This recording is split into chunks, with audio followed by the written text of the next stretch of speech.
Hey, what's up everyone? It's Emily and welcome back to my channel. Today I want to talk about all of the poetry books that I own in like our little poetry collection here.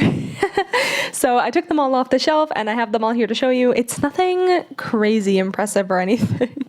I feel like most of the poetry I read is like online, so I feel like I don't own that much physically. I would like to show them to you. I've read pretty much all of them. And yeah, I'll just show you. I'll be quiet and I'll just show you the books I got and I'll tell you about them. So the biggest one I own by far, because it's also his short stories, is the Edgar Allan Poe complete short story and poem collection. It's a beautiful edition. I think the reason we own this is because Hugo found it on like super sale online. And I am a big Edgar Allan Poe fan, especially during the autumn. I like to read a lot of his stuff. And his poetry is just so, I wish I could have what he does. I just really, really love his collections of poems. I think that his narrative voice is just so distinct and I just love this collection. It's so beautiful. So I haven't read it in full, but I am a big fan of his work, so I cannot wait to finish it at some point. The next poet is, I read a lot of Trista Mater. I think that's how you say her name. Oh my gosh, if I'm wrong, I'm so sorry. So this is the only book by her that I own, but I actually also read the arc of her second book in this series. So this is Aphrodite Made Me Do It. The second book is Artemis Made Me Do It. And I've read both of them. And she has a third one called Persephone Made Me Do It. And I don't know if you know this about me. I'm a huge Persephone nerd. I love Persephone. She's my favorite goddess. I definitely will hopefully be getting that book when it comes out. We'll see. But this is Aphrodite Made Me Do It. Now, the cool thing with Trista's work is that it also features some of her like art and her, I don't know what you call it. I don't want to say collabs. Is that what they're called? Like when you put a bunch of stuff together and then like you glue it together. I don't know. So like she does a lot of stuff like that. But then like she also in her books has pages like this, like it's poetry, but then she also has stuff like this, which I think is really cool because it helps emphasize like the points that she's trying to make. And what she does is she uses tarot, her art, and her words to kind of create this narrative. And what she does is she juxtaposes her life against that of Aphrodite's. So half the poems are from Aphrodite's point of view and half of them are from Trista's, which is a really cool thing. She did the same thing in Artemis Made Me Do It. I love the concept. I love, love, love everything about it. If you love Greek mythology and like have female rage, this is a great series for you. It's one of my favorites. It's also like it's heavy. The kind of paper, it's like that thick glossy paper. Like this book just feels, I feel like they're a bit more expensive than a lot of poetry books. By the way, poetry books are so expensive. Like caveat here, when I was looking at pricing my poetry book, I felt like I was charging way too much, but then I was looking at like what everyone else was charging and I'm like, no, I'm pretty much like where everyone else is. But like poetry books are really expensive, but this one, I feel like it costs a bit more, but like the book itself feels really high quality, if that makes sense. I don't actually know how much this one was, but very beautiful and it feels really, really nice. So next is Kate Baer. I think that's how you say her name. I own What Kind of Woman, and I have read this collection. It's very much talking about, I feel like I'm just too young to get to the point of like where the audience for these poems really are, unless I was a mother at this age.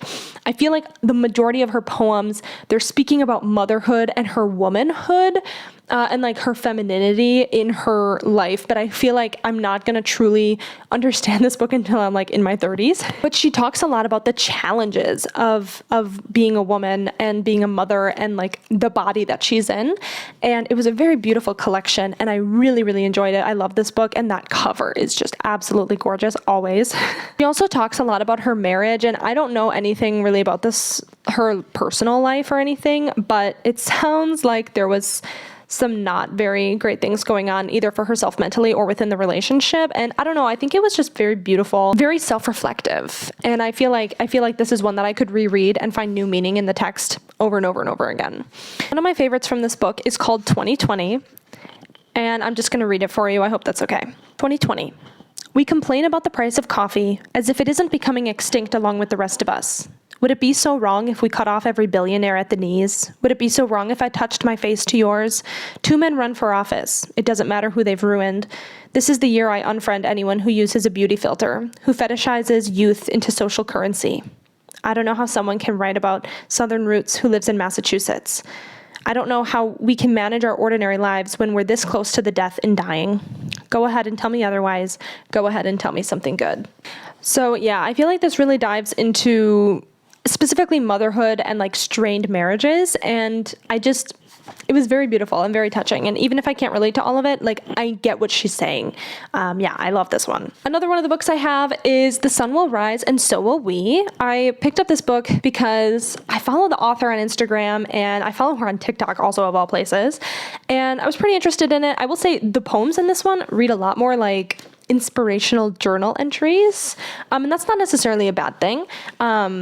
I have like really enjoyed it, and I enjoyed like the positive outlook on it, and I love the message that it sends out, and also I just like really love the feeling of this book. It's like the matte cover is just like so soft, and I love the art on all of her books. They're so beautiful. Like the aesthetic, you know? And I love the illustrations that are in them as well. But this is just another poem collection that I really love. And I love the simplicity of it. I love, it's not trying to be anything more than what it is, you know? And I really love that about, I think, all of her poems, and I think I love that about that work in general. I still go back to it sometimes, and I feel like that's also one that I could like annotate and like write my own thoughts and like journal entries into. So that one is there. It's pretty good. This one is called Petals of the Moon, and I picked up this one because I love the moon. She's so beautiful. I love that she looks down upon us from the sky. I love the moon. I'm a big fan. This one, what I really liked about it is that it's separated into like the different stages of the moon. So it goes from a new moon to the crescent moon to the full moon, and the poems kind of reflect that within their themes. And I think overall I like the themes of this book. I like the idea of like nighttime, and it's again like self-reflection, emotion, stuff like that, and then like relating that into the idea of like the moon and the changing and stuff like that. So this was just like another short poem collection that I really wanted, and I enjoyed it a lot. And I love this book. I love the cover. I love the moon. It's amazing. Okay, moving away from like modern poetry or like super modern poetry. Oh my gosh. So these ones we actually all got secondhand.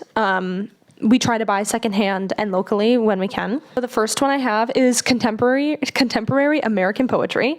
I don't know if you can imagine this, but like there are English options in the stores here, but they're fairly limited, especially when you go to used stuff. So it's really interesting that like one of the only English books there was with an American flag on it. And we both chuckled about it, but then I was reading it and I loved so many of the poems in this. It's from a large collection of different authors, and almost none of them I have heard of. It was printed in the 70s, I think. First published in 1962. So they're all like pretty old, but there's like a little bit about all of the authors in the front, and it's men and women. A lot of them, you know, talk about the war, but then also talk about love and beauty and like life at the time. And I think it's really interesting to read poems like this because it really just puts a lot of things into perspective, I guess. And, you know, I wasn't expecting to like it as much as I did, just looking at it. And I really, really ended up enjoying it. And a lot of the poems in here were so beautiful and so much easier to read than I thought they were going to be. I don't know. I feel like I'm dumb sometimes when I read poetry, that I don't get it. And this one didn't make me feel dumb, so that's good. From the same store, we also got the works of Edward Thomas, and he isn't someone that I had heard of before, but again, like our selection, small overall, unless you want like the super famous ones. Like it was all like Shakespeare and Dickinson. So this was first published in 1994, and this is one that I haven't had the time to actually read through fully. And I think I would like to, because I feel like I don't know anything about this author or his poems or like what he's talking about. It is a book that I am looking forward to reading. I know his poetry is normally based around nature, and I'm really excited about that because I love nature poetry. That's probably my favorite poetry. So this is one that I'm very excited to read yet. And it's, I think, between this and one other one are the only ones that I haven't actually sat down and read yet. So the next one is one that we found at a different used bookstore, and it just caught my eye because this one had there were no English books there. And it was like one of the few ones that was there, and it's vintage. So this was printed in the 1950s, and they're story poems. So it's not just poems about nature and love and stuff like that. Like they all have a narrative story to them, which I thought was super fun. And I read through a couple of them and it sounded pretty cute. So we bought it because I really loved the look of it. I love that it's vintage, and it's so hard to find stuff like this here. And I love the little stories with them. And some of them are really long and some of them are like less than a page, but they all tell a story, which I thought was really cool and different than a lot of the other poetry books that I have read. And I love poetry, and I want to read as much and as many different kinds of it as I can. My last poetry collection is my selected poems of Emily Dickinson. How can you not read Emily Dickinson if you love poetry? This is just a selection of her poems. It's not all of them by any means, but it is a lot of them, and they've kind of organized them. I don't fully understand how they organized it, but they did say that they organized it, and it's so fun reading through them and just like thinking about her as a person, and just like I just love her story. Okay, so this one is one of my favorites. It's super short. It's called A Word. A word is dead when it is said, some say. I say it just begins to live that day. And there's no better expression than that. Like when you say the words, they are alive. We give words meaning, and it isn't the saying of them that kills them. It is the saying of them that makes them live, which is just so cool. I love her work. And ever since I learned that I knew that she wrote in common meter, but ever since someone pointed out that you can read most of her poems to the Pokemon theme song, like I cannot get it out of my head whenever I try to read her stuff. So if you're ever bored, you can try that one out. So those are all of the poetry books that I own currently in my like physical collection. If you read poetry or have any suggestions or recommendations for me, be sure to tell me down in the comments below. I would love to get some recommendations for some new poetry or some new poets to check out. I'm always looking for more and new recommendations so that I can just keep reading more and more. I feel like this is a genre. I love writing poems. It's what my first collection is. You know, I love writing poetry and I love reading poetry. I feel like I need more. I feel like I don't have enough poetry. I read so much fiction and I feel like there's just a lot there to uncover yet that I have yet to experience. So definitely leave me some recommendations if you also love poetry. As always, thank you so much for watching and for being here. If you enjoyed this video, be sure to like and subscribe to my channel for more of my writing and bookish content and to stay up to date with everything I'm posting.